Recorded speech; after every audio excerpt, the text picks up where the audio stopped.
What's going on YouTube? Welcome back to Nice Gaming. My name is McGarvin and you're tuned into another episode of Renewed or Revoked, where we take a look at your favorite things, but it's video games.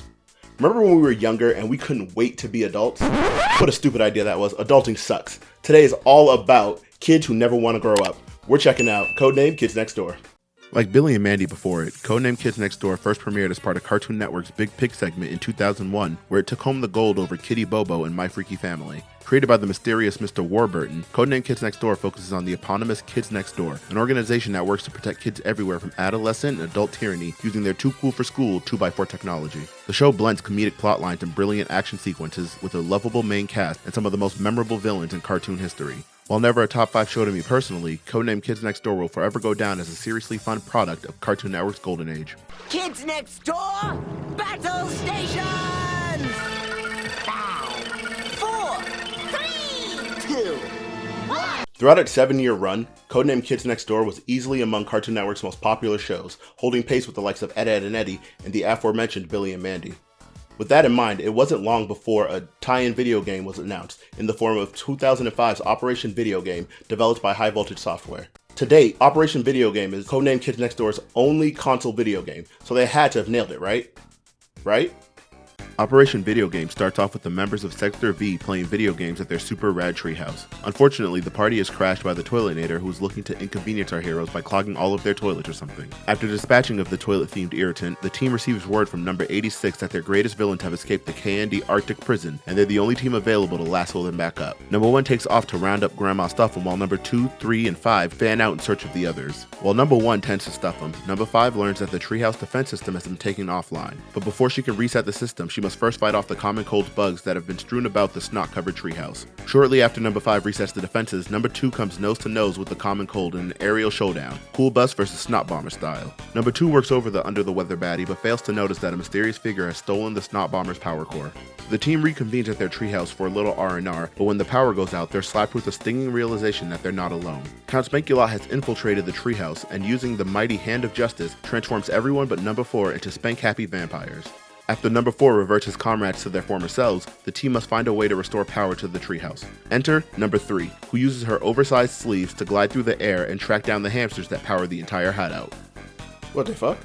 With the power restored, number 1 takes to the streets in search of a little vengeance on the Count, saving a few fragile heinies in the process. Number 1 delivers a spanking of his own on the Count and takes him in as a prisoner. Next stop, South Dakota. The team receives word that Sticky Beard has also escaped, so number 2 flies the crew to Dakota in search of Sticky Beard's ship. With the Cool Bus anchored to the skybound ship, number 5 debarks in search of some sweet, sweet revenge.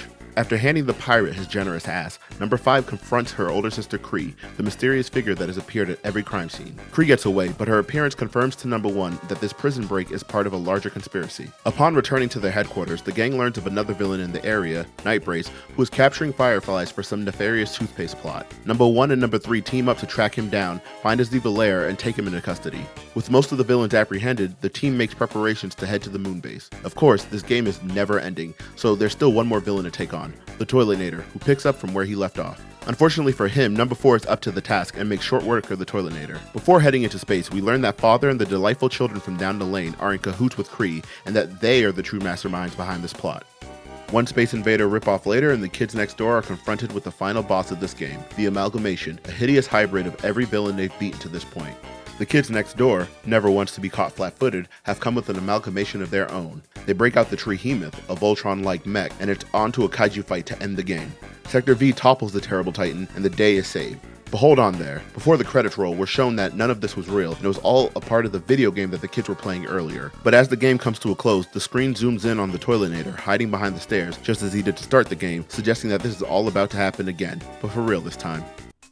Gee, who could have seen that one coming? Okay, so aside from the it was all just a dream LOL JK bait and switch, I don't actually mind the story in this game. It's a little all over the place, especially in the middle, but that's not really a bad thing for a kid's show. It's funny, zany, and nonsensical in all of my favorite ways. I don't always need a deep or nuanced story for a good game, and if I wanted one, I'd just boot up The Last of Us. Operation V.I.D.E.O.G.A.M.E has a strong enough story and is taken up a notch by the excellent voice acting. Just like other high voltage games, the voice cast from the original TV show reprise their roles, and everything sounds right. Really, if you're in the other room listening, nobody would blame you if you actually thought the show was being watched. We've now joined them into one gigantic super mega villain. Kids Next Door, meet the Amalgamation! As you can see, delightful dopes, we have an amalgam of whatchamacallit of our own. Story aside, the game does a good job of giving you variety in the characters' playstyles. Number 1 uses various ranged weapons like the bazooka or the gumzooka, while number 2 is only playable with the Coolbus. Number 3 floats, while number 4 and 5 focus more on hand-to-hand combat and platforming respectively. The playstyle changes from stage to stage really open up the level design and help keep things somewhat fresh as you churn through all 14 levels the game has to offer. And speaking of levels, the stages in this game are very well done from an aesthetic standpoint. From the treehouse to the aerial views of the city, the backgrounds in Operation V.I.D.E.O.G.A.M.E look like they were lifted straight from the show. Likewise, the game does a great job recreating the KND's patented 2x4 technology. In what might be the game's biggest strength, High Voltage did a fantastic job picking up on what made Codename Kids Next Door so appealing visually and did a great job bringing those flourishes to the game. I think at its core, Operation V.I.D.E.O.G.A.M.E has all the makings of an excellent tie-in game. High Voltage absolutely crushes the characterization in this game. From the voice acting, to the offbeat story, to the weaponry, it's all chef's kiss. So with all that praise, this should be an easy review, right? Hit the renew, stamp it, and we're out of here, right? Absolutely. Hold it! Oh boy, let's get to it. While the story is a fun, nonsensical romp that any fan can get into, Operation V.I.D.E.O.G.A.M.E really stumbles out of the gate with its lackluster execution. And stumbles is putting it nicely. Right off the bat, you'll notice the game's biggest misstep. The camera is unfuck-wittable. It's garbage, but not regular garbage. Oh no. This is piping hot, soaking wet Gigantamax garbage, and as far as I'm concerned, there's no bigger sin in platforming games than a poor camera. And while it's controllable to a degree, the control you're given doesn't actually mean anything since it's so restricted in the first place. Some of the game's levels took in excess of an hour to complete because the platforming mixed with the god-awful camera made death a common occurrence. And while we're on this subject, the length of the game is also a point of contention. There are only 14 levels in this game, not counting the credits, but every stage felt like it was 20 minutes too long, especially the Cool Bus missions, which, given how few checkpoints there were, took an eternity. The traditional platforming stages were no better. Each stage felt padded, and since there was nothing particularly interesting or difficult in it, each level felt like an absolute slog. It's especially egregious in the game's final battle, which amounts to nothing more than a glorified rock'em sock'em robot fight, and yet it still took more than 10 minutes, even though the level is nothing more than mashing the square button.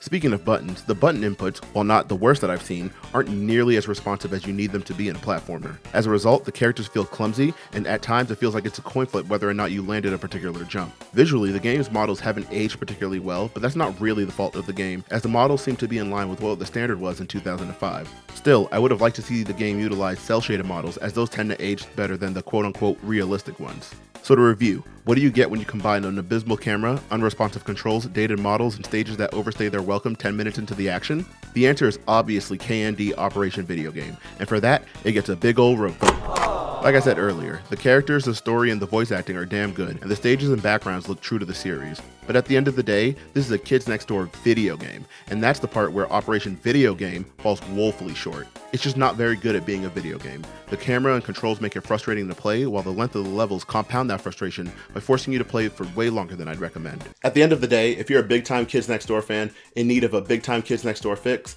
I highly recommend you rewatch the series on HBO Max and stay as far away from this game as you possibly can. If you want to relive your childhood through video games, I suggest you check out another one of our Renew to Revoke shows for games that are actually worth a damn. Thank you all for watching, and if you like what you saw, leave us a like and subscribe to our channel. Also, if you're into video game reviews, leave us a comment and let us know what licensed games you'd like to see next. Once again, thank you for watching, and don't forget to stay nice.